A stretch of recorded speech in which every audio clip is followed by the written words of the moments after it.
আলহামদুলিল্লাহ রাব্বিল আলামিন ওয়াসসালাতু ওয়াসসালামু আলা আশরাফিল আমবিয়া ওয়াল মুরসালিন নবিয়িনা মুহাম্মদ ওয়া আলিহি ওয়া আসহাবিহি আজমাইন আম্মা বাদ।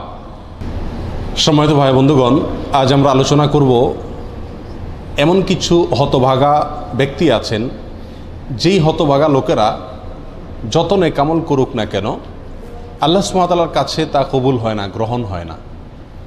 আর বলাই বাহুল্য, আপনি আমল করবেন, ইবাদত করবেন আল্লাহকে সন্তুষ্ট করার জন্য। আল্লাহকে সন্তুষ্ট করলেই আপনি জান্নাতে যেতে পারবেন। যে আল্লাহকে সন্তুষ্ট করবার জন্য আমরা আমল, ইবাদত, জিকির, আজকার, তাসবিহ, সালাত, সিয়াম সব করি, সে আল্লাহর কাছে যদি এগুলো অ্যাকসেপ্টেড না হয়, গ্রহণযোগ্য না হয়, আল্লাহ যদি সেগুলোকে গ্রহণ না করেন, তাহলে এই আমল করে আমাদের কোনো উপকার আসবে না। ঠিক না ঠিক? সুতরাং আল্লাহর কাছে যে কোনো আমল গ্রহণযোগ্য হওয়ার জন্য মৌলিকভাবে তার কয়েকটা শর্ত আছে। তার ভিতরে 1 নম্বরের শর্ত হলো ঈমান থাকা। যদি কারোর ভিতরে ঈমানই না থাকে, সে যত ভালো কাজই করুক না কেন আল্লাহর কাছে সেটা গ্রহণযোগ্য হবে না। দ্বিতীয়ত, যেটি মৌলিক শর্ত যে কোনো আমল আল্লাহর কাছে গ্রহণযোগ্য হওয়ার জন্য, সেটি হলো আমলটি নবী আলাইহিস সালাতু ওয়াস সালামের পদ্ধতি অনুযায়ী হতে হবে। এছাড়া অন্য কোনো মনগড়া পদ্ধতি অনুযায়ী করলে সে আমল আল্লাহর কাছে গ্রহণযোগ্য হবে না। তৃতীয় যে শর্ত আছে আল্লাহর কাছে যে কোনো আমল গ্রহণযোগ্য হওয়ার জন্য, সেটা হলো সে আমলটি করতে হবে ইখলাসের সঙ্গে, নিষ্ঠার সঙ্গে। এই আমলটি হবে শুধুমাত্র মালিককে খুশি করার জন্য। দুনিয়ার কোনো ধান্দা, দুনিয়ার কোনো বিশেষ ফায়দা হাসিল করা, কোনো মানুষকে খুশি করা, কারোর কাছে জাহির করা, কারোর কাছে এটার স্বীকৃতি পাওয়া, এ জাতীয় কোনো ধান্দা থাকতে পারবে না। শুধুমাত্র আল্লাহকে খুশি করার উদ্দেশ্যে যদি করা হয়, সেটা হবে ইখলাসের সঙ্গে। অতএব যদি আমি ঈমানের সঙ্গে নবী আলাইহিস সালামের পদ্ধতি অনুযায়ী সহিভাবে এবং শুধুমাত্র আল্লাহকে খুশি করার উদ্দেশ্যে এবং দুনিয়ার কোনো মানুষের কাছ থেকে কোনো ফিডব্যাকের আশা করা ছাড়া কোনো ইবাদত করি, তাহলে ইনশাআল্লাহ সেই ইবাদত আল্লাহর কাছে গ্রহণযোগ্য হওয়ার মতো উপযুক্ত ইবাদত বলা যেতে পারে। এরপরেও ব্যক্তির ব্যক্তিগত কিছু চারিত্রিক ত্রুটির কারণে, কিছু দোষের কারণে, কিছু খারাপ স্বভাবের কারণে অনেক সময় এই শর্তগুলো থাকা সত্ত্বেও আল্লাহ সুবহানাহু ওয়া তাআলার কাছে আমল গ্রহণযোগ্য হয় না। এরকম 13 শ্রেণীর ব্যক্তির সঙ্গে আজকে আমরা পরিচিত হব। এই 13 ক্যাটাগরির কোনো একটিতে যদি আমরা কেউ থাকি, তাহলে ইবাদত কবুলের যে মৌলিক শর্ত আছে সেই শর্তগুলো পাওয়া সত্ত্বেও আল্লাহ সুবহানাহু ওয়া তাআলা আমাদের ইবাদত গ্রহণ করবেন না। তার ভিতরে 1 নম্বরে যে ব্যক্তির কথা বলবো, সেটি সুনানে নাসাইতে বর্ণিত হয়েছে। নবী আলাইহিস সালাম বলেছেন, লা ইয়াকবালুল্লাহু মিন মুশরিকিন আশরাকা বা'দা ইসলামিহি আমালা হাত্তা ইউফারিকাল মুশরিকিনা ইলাল মুসলিমিন। অর্থাৎ নবী আলাইহিস সালাম বলেছেন, কোনো ব্যক্তি ইসলাম গ্রহণ করলেন, আগে তিনি অমুসলিম ছিলেন, ইসলাম গ্রহণ করার পরে যদি আবার সে শিরকে ফিরে যায়, আবার তিনি যদি শিরকে লিপ্ত হয়ে যান, তাহলে তার কোনো আমল আল্লাহ সুবহানাহু ওয়া তাআলা গ্রহণ করবেন না। যদি সে শিরকে লিপ্ত হওয়ার পরে তওবা করে আবার মুসলমানও হয়, তবুও তার আমল গ্রহণযোগ্য হওয়ার জন্য শর্ত হলো হাত্তা ইউফারিকাল মুশরিকিনা ইলাল মুসলিমিন। সে মুশরিকদের দল, মুশরিকদের দেশ, মুশরিকদের সমাজ ত্যাগ করে মুসলমানদের সমাজে আসার আগ পর্যন্ত তার কোনো আমল গ্রহণযোগ্য হয় না।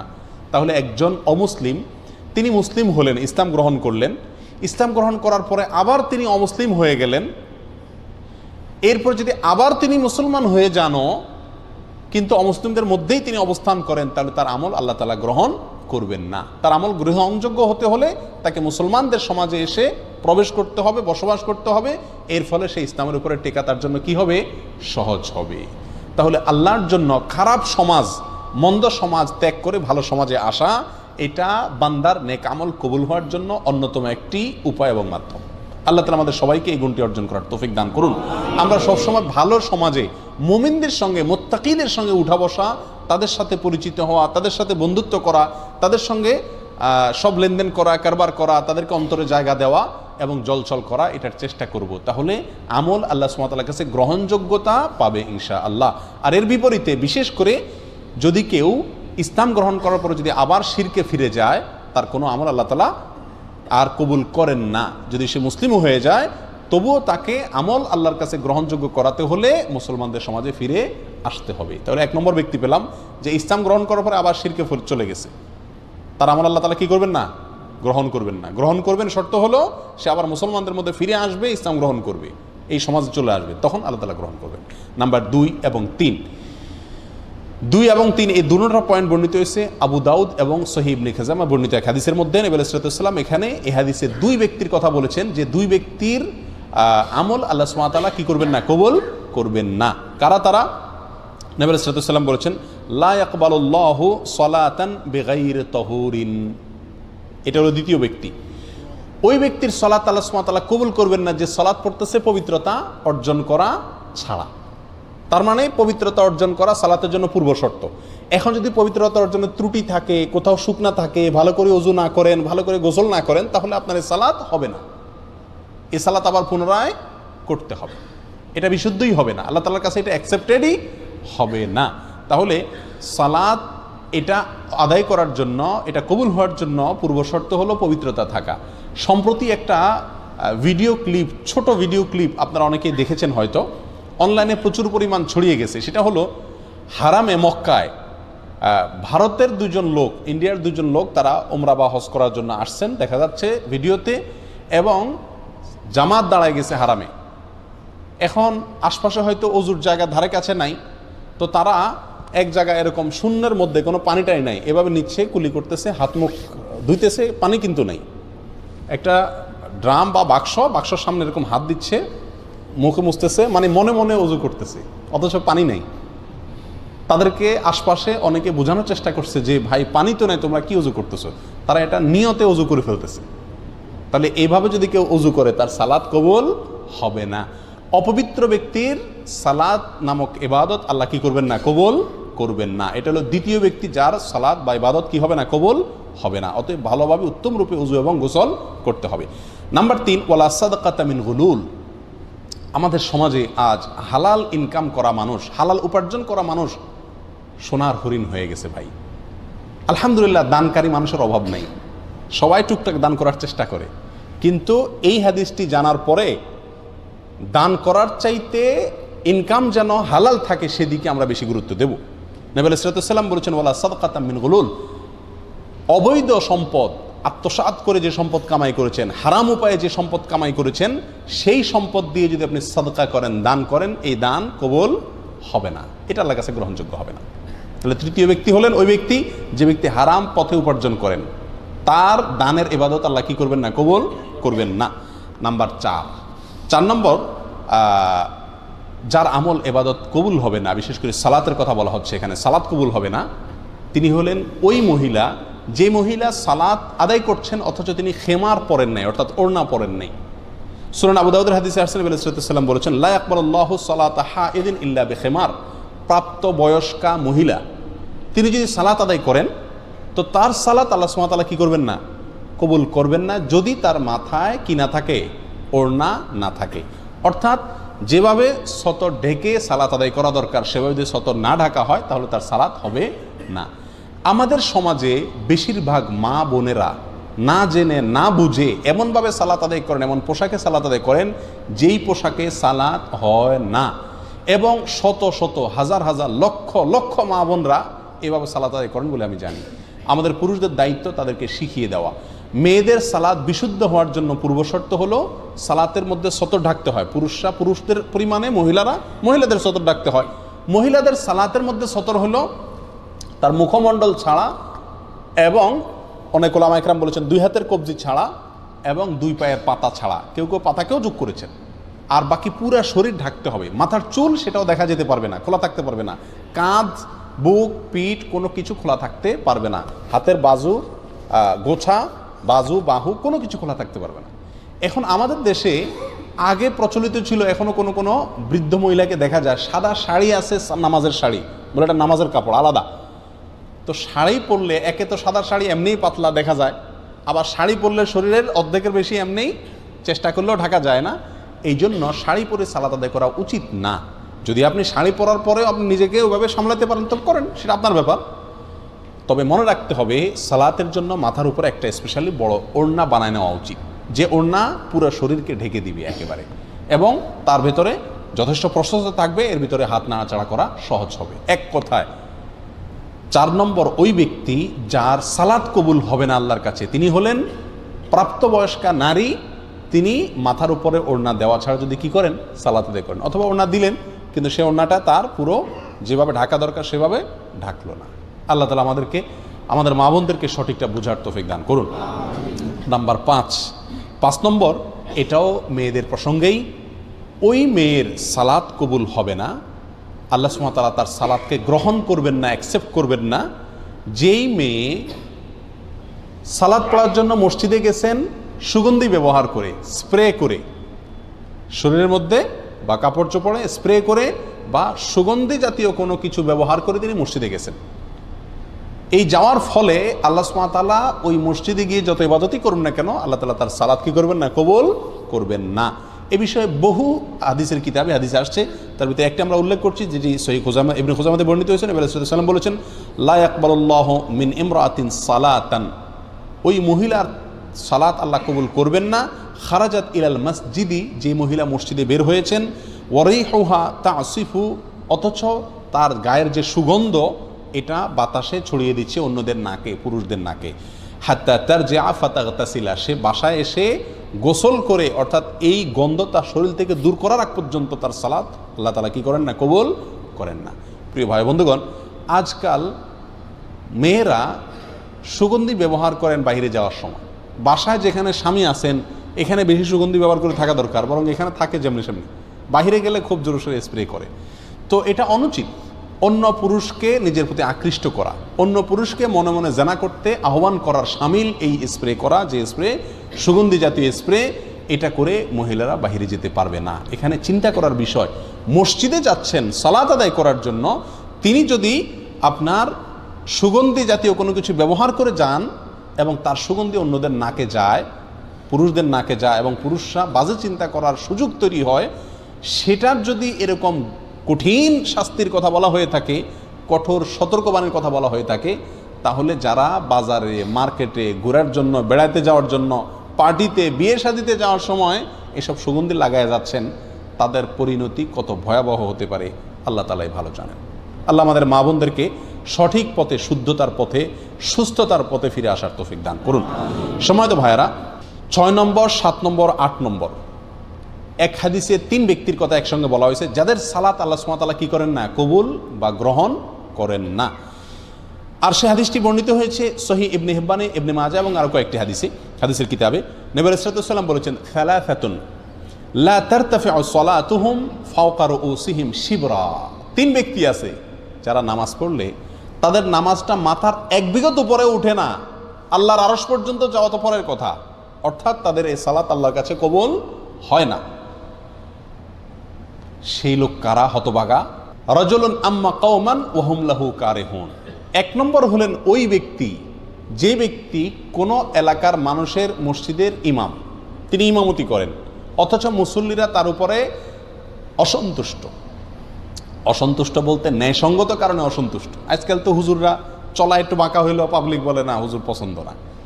তো হুজুরের ব্যক্তিগত কারণে যদি আপনি অপছন্দ করেন, সেটাতেই হুজুরের কোনো কিছু আসবে যাবে না, ওটাতে আপনার কপাল আপনি পড়বেন।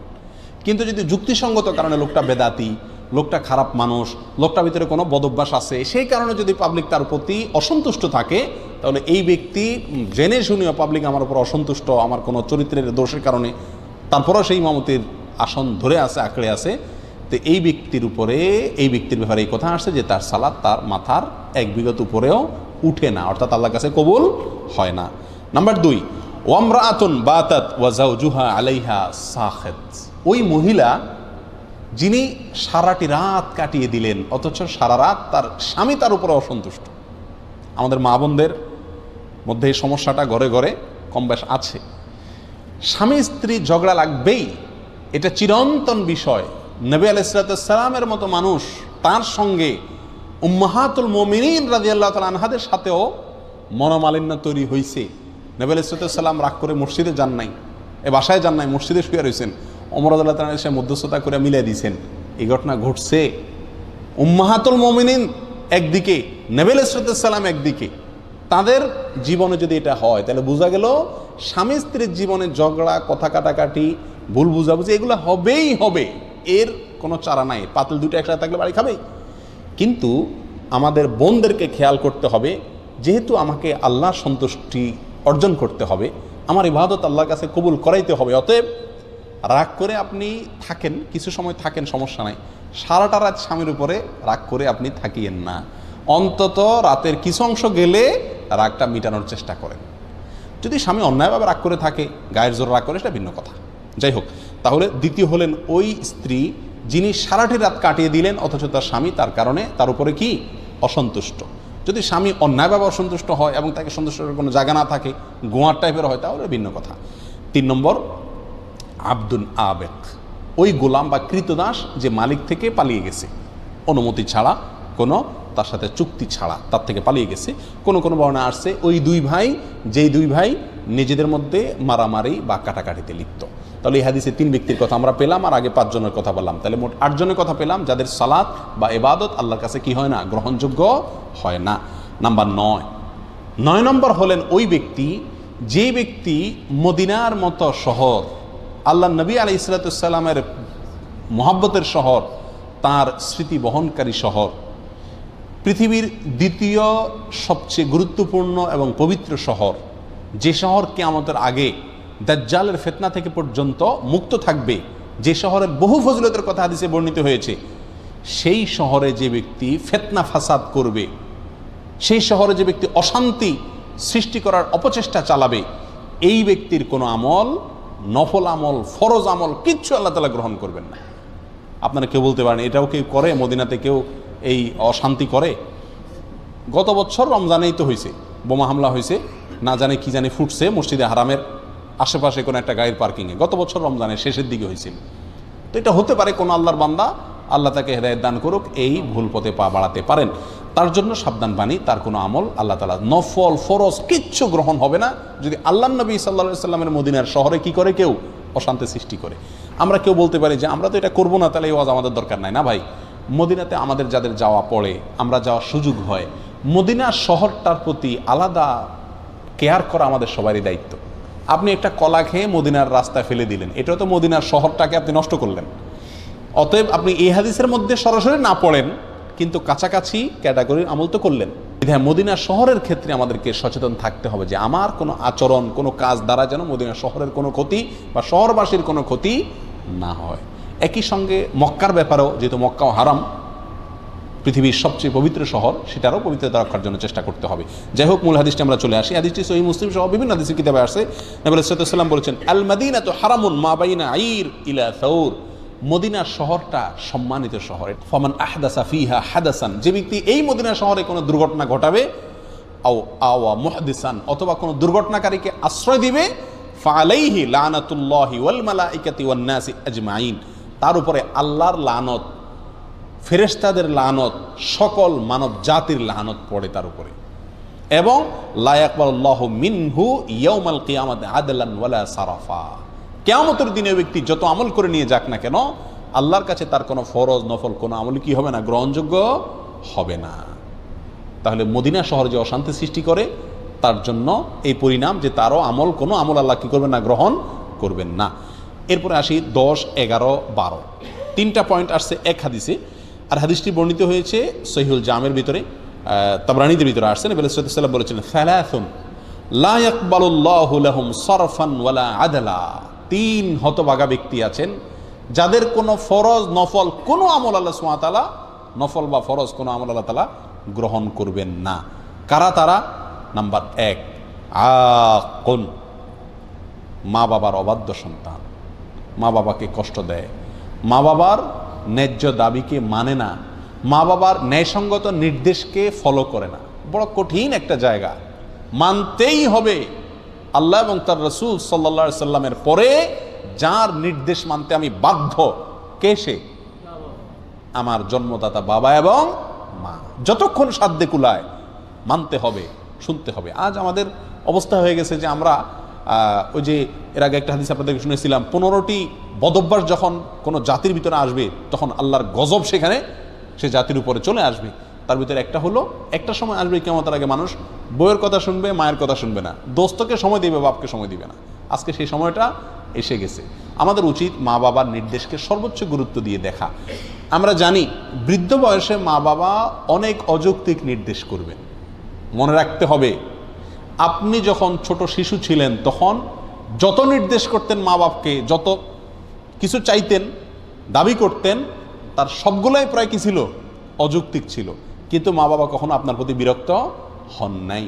আর আপনি এখন বলতেছেন না আব্বার এই কথার কোনো যুক্তি খাটে না, মা এটা বলছেন, এটা অন্যায় কথা বলতেছেন। জি, ওই অন্যায় কথাটাই আপনাকে মানতে হবে, যদি সেটা মানতে গিয়ে কারোর প্রতি অবিচার করা না হয়, আল্লাহর কোনো হুকুম লঙ্ঘন না হয়। ছোট্ট একটা গল্প বলি। এক বাবা বৃদ্ধ বয়সে একেবারে জীবন সায়ান্নে মৃত্যুর আগ মুহূর্তে তিনি, তার ছেলে খুব ভালো, বাবার খুব খেয়াল করে। তো ছেলের মনের ভিতরে আসছে যে আমি বাবার মনে হয় সব রকমের হক আদায় করে ছেড়ে দিয়েছি। আসলে সে খুব খেদমত করতো। তো বাবা একদিন ডাইকা বললো যে বাবা আমার একটা জিনিস মনে চাইতেছে। বলে যে বলো বাবা, কি মনে চাইতেছে তোমার? জীবন দিয়ে ফেলাম তোমার জন্য। বাবা আপেল খাইতে মনে চাইছে।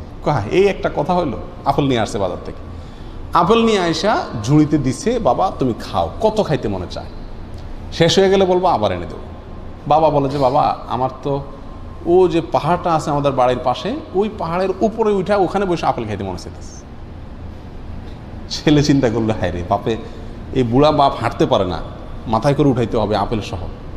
আচ্ছা যাক, বাপে চাইছে যেহেতু মরে যাবে, আমার জন্ম দিছে, আল্লাহ তার নির্দেশ মানতে আমাকে বাধ্য করেছেন। তো ছেলে বাপেরে কান্দে করে নিয়ে আপেল সহ পাহাড়ের উপরে উঠে গেছে। পাহাড়ের উপরে ওঠার পরে ওখানে যে বাপে বলে যে দাও আপেলগুলো দাও, তো ঝুড়ি দিছে আর বাপে একটা একটা করে নিচে ফেলে দিচ্ছে, ছুঁড়ে ছুঁড়ে নিচে ফেলে দিচ্ছে। সবগুলা ফেলানো শেষ হয়ে গেছে। আর এবার ছেলেকে বলতেছে যাও নিয়ে আসো। ছেলে তো ফেল করে তাকা রয়েছে, কিছু বলা যাবে না, বাবা নির্দেশ গেছে, কষ্ট করে আবার নিচ থেকে আপেলগুলো কুড়ে কুড়ে আবার আনছে। আনার পরে আবার বাপে ফেলে দিস দিয়ে কয় যাও আবার নিয়ে আসো। ছেলে বাপের দিকে তাকাচ্ছে, কয় যাও, তুমি না ছেলে, তুমি না আল্লাহ সন্তুষ্টি চাও, তুমি না বাপের সব কথা মানতে বাধ্য, যাও আমি নির্দেশ করছি। চলে গেছে, আল্লাহকে চায় সে, নেক ছেলে। বাপে আবার ফেলে দিস। এবার ছেলে আর নড়তে চায় না। পাগলামের একটা সীমা আছে তো, কত রকম পাগলামি করবে উনি। এবার তখন বাবা বলতেছে, বাবা খুব বেশি তোমার রাগ হচ্ছে না? খুব মাথা গরম হয়ে যাচ্ছে যে হ্যাঁ এই বুড়া বাপে কি শুরু করছে? তোমাকে একটা কথা বলি বাবা, আমি এখানে আপেল খাওয়ার জন্য আসি নাই, আমি তোমাকে একটা জিনিস শেখানোর জন্য আসছি। বলো কি? বললেন যে তুমি যখন ছোট ছিলা, পিচ্ছি ছিলা, তখন তোমাকে আমি বল কিনে দিছিলাম, তুমি বল চাইছো। এরপর তুমি বলছো না বল হইলে হবে না, আমি পাহাড়ের উপরে যাই খেলবো। আসছো পাহাড়ের উপরে, ভালো কথা, অযৌক্তিক নির্দেশ, তাও মানছি। তখন তুমি এই বলটা খেলতে গিয়া কত সবার যে নিচে ফালাইছো তার কোনো হিসাব নাই। আমি সেই বল নিচ থেকে কুড়ে বারবার আয়না দিছি। তুমি আজকে আমার আপেল 3 বার কুড়েয়া তোমার কাছে বিরক্তি লাগতেছে যে বাবা অযৌক্তিক নির্দেশ করতেছে। তুমি ছেলে এইরকম অযৌক্তিক নির্দেশ শত শতবার আমাকে করছো। সেদিন আমি তোমার নির্দেশ মানতে গিয়া আমার কোনো মনে কষ্ট হয় নাই, আমি ওই বল আইনা আরো চুমা দিয়া তোমারে দিছি। তুমি ফালাইছো, আমি আয়না দিছি। আজকে তুমি আপেল কুড়াইতে গিয়ে তোমার কষ্ট হচ্ছে না, মনে কষ্ট হচ্ছে। সেদিন তোমার বল কুড়াইতে গিয়ে আমার কোনো মনে কষ্ট হয় নাই। ছোটবেলায় পেশাব পায়খানা করি, সব নষ্ট করি আমরা, মা বাবা সেগুলো ছাপ করেন, করেন না, ঘৃণা হয় না তাদের, মহব্বতের সাথে করে, আরো চুমা দেয়। আর বুড়া বয়সে মা বাবা যদি বিছানা পেশাব পায়খানা করেন তাহলে আমাদের ঘৃণা লাগে না? হয়তো করি, কিন্তু সে আন্তরিকতা মমতা থাকে না। এই জন্যই কোনো সন্তান সারা জীবন ধরে মা বাবার যত খেদমতি করুক না কেন, মা বাবার হক পরিপূর্ণভাবে আদায় করা এটা কঠিন একটি ব্যাপার। এই জন্য এই দিকটা খেয়াল রাখতে হবে। যদি কেউ মা বাবার নির্দেশকে লঙ্ঘন করে তাহলে এই ব্যক্তি কপাল পড়া ব্যক্তিদের ভিতরে সামিল হবে, 10 নম্বর ব্যক্তির ভিতরে সামিল হবে। তার কোনো ইবাদত, নফল ফরজ কোনো ইবাদত কবুল হবে না মা বাবার যদি কি হন, নাফরমান হন। আল্লাহ আমাদেরকে হেফাজত করুন। 11 নম্বর হলো মান্নান। মান্নানকে, মান্নান হলো ওই ব্যক্তি যে ব্যক্তি দান করে খোটা দেয়, দান করে খোটা দেয়। খুব জটিল একটা বিষয়। আজকাল আমরা দান করার পরে হ্যাঁ তোর এত খাওয়াইছি, এত পড়াইছি, এরপরে আবার আমার কথা শুনলি না, যে পাতে খাইলি সে পাতে হাগলি, এরকম কথা বলি কি বলি না আমরা? আপনার সব শেষ, বরবাদ হয়ে গেল, আপনার আমল আল্লাহর কাছে কবুল হবে না। খোটা দেওয়া মানুষ করবেন আল্লাহর জন্য, ওই ব্যক্তির কাছ থেকে থ্যাংক ইউ আশা করবেন না, স্বীকৃতিও আশা করবেন না, আশা করবেন আল্লাহর কাছে। 11 নম্বর গেল। 12 নম্বর হলেন ওয়া মুকাযযিবুন বিল কাদার, যে তকদিরকে, ভাগ্যকে অস্বীকার করে, সেই ব্যক্তিরও কোনো আমল কবুল হবে না। 13 নম্বর সর্বশেষ পয়েন্ট যেটি মুস্তাদরাকে হাকামে আসছে, লা ইয়াকবালুল্লাহু সালাতা ইমামিন হাকামা বিগাইরি মা আনজালাল্লাহ, ওই শাসক তার সালাত আল্লাহ সুবহানাহু ওয়া তাআলা কবুল করবেন না যেই শাসক আল্লাহ যা নাজিল করেছেন সেই বিধানের ব্যতিক্রম বা উল্টা ফয়সালা করে বা উল্টা বিধান অনুযায়ী সে বিচার করে, শাসন করে এবং ফয়সালা করে, তারও সালাত কবুল হবে না।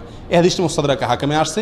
এ হাদিসটির বিশুদ্ধতা নিয়ে কেউ কেউ এটাকে জয়ীফ বলেছেন, কিন্তু কেউ কেউ এটাকে ইমাম হাকিম রাহিমাহুল্লাহ তিনি এটাকে সহি বলেছেন।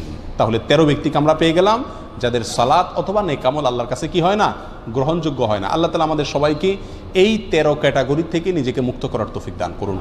আমি আবারও এক নজরে বলে দিচ্ছি, মুশরিক যে অমুসলিম ছিল, ইসলামে আসছে, আইসা আবার যদি ইসলামে অমুসলিমদের মধ্যে ফিরে যায়, সে মুসলমানদের মধ্যে সমাজে ফিরে আসার আগ পর্যন্ত তার কি হয় না, কোনো আমল আল্লাহর কাছে কবুল হয় না। 1।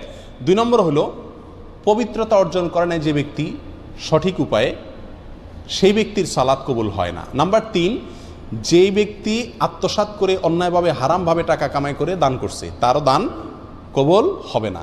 নাম্বার 4, যে প্রাপ্তবয়স্কা মহিলা তিনি ভালো করে ওড়না মাথায় দিয়ে ছতর ঢেকে সালাত আদায় করেননি, তারও কি হবে না, সালাত কবুল হবে না।